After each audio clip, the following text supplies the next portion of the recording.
Hello, today I'm excited to show you how easy it is to generate QR codes right inside the WeBrand editor to meet all your company's needs.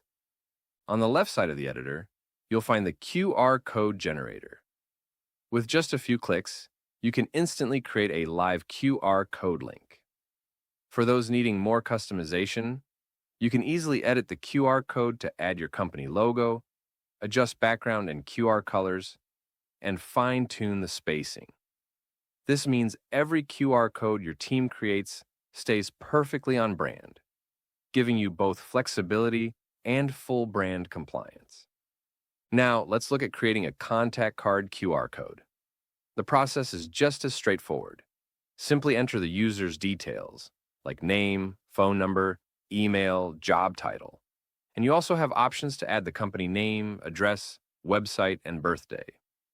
This ensures that when someone scans your QR code, they get all the important information in one place instantly. Once your QR code is ready, don't forget to click Add to Library Assets to save it.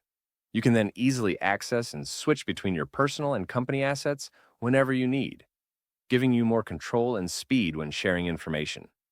With WeBrand's QR code generator, you can connect people and information securely and efficiently, all while ensuring that every asset your team shares is brand and legally compliant.